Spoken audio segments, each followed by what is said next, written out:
Indian red cross society Gujarat રાજ્ય શાખા દ્વારા વિશ્વ રેડ ક્રોસ દિવસ અને વિશ્વ થેલેસીમિયા દિવસ નિમિત્તે જનજાગૃતિ અભિયાન શરૂ કરવામાં આવ્યું છે. રાજ્ય શાખાના ચેરમેન અજય પટેલના માર્ગદર્શન હેઠળ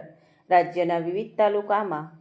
રેડ ક્રોસની સેવાઓ અંગે જાગૃતિ ફેલાવવા રથ મોકલવામાં આવી રહ્યો છે, જેના ભાગરૂપે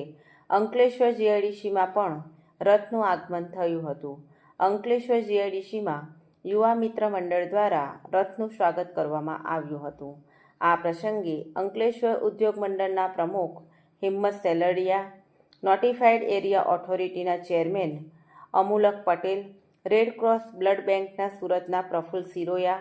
સરદાર પટેલ સેવા સમાજના હસમુખ દુધાત સહિતના આગેવાનો ઉપસ્થિત રહ્યા હતા અને માનવ મંદિર હોલ ખાતે જનજાગૃતિ કાર્યક્રમ યોજાયા બાદ રથને આગળ જવા પ્રસ્થાન કરાવ્યું હતું. આજરોજ ઇન્ડિયન રેડક્રોસ સોસાયટી ગુજરાત રાજ્ય શાખા દ્વારા રેડક્રોસ રથનું આગમન અંકલેશ્વર જીઆઈડીસી ખાતે આવેલ છે અને શ્રી યુવા મિત્ર મંડળ દ્વારા આ રથનું સ્વાગત કરવામાં આવે છે. આ રથનો મુખ્ય હેતુ દરેક તાલુકા પ્લેસ સુધી રેડક્રોસ સોસાયટીની એક્ટિવિટી છે જે એની માહિતી પહોંચાડવા માટેનું છે અને છેવાડાના લોકો રેડક્રોસ સોસાયટીનું એની સેવાનો લાભ લઈ શકે તે માટે લોકોની અવેરનેસ માટે આ રથ ગુજરાત રાજ્ય શાખા દ્વારા દરેક તાલુકા પ્લેસ ઉપર ફેરવવામાં આવે છે. આજે માનવ મંદિર હોલ ખાતે શ્રી યુવા મિત્ર મંડળ દ્વારા આ રથનું સ્વાગત કરવામાં આવેલ છે અને સુરતથી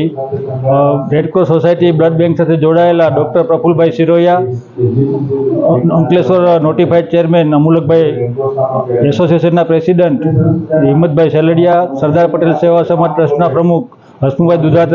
સાથે રહી અને આ રથનું સ્વાગત કરેલ છે અને લોકોને આ વિશે માહિતી આપેલ છે.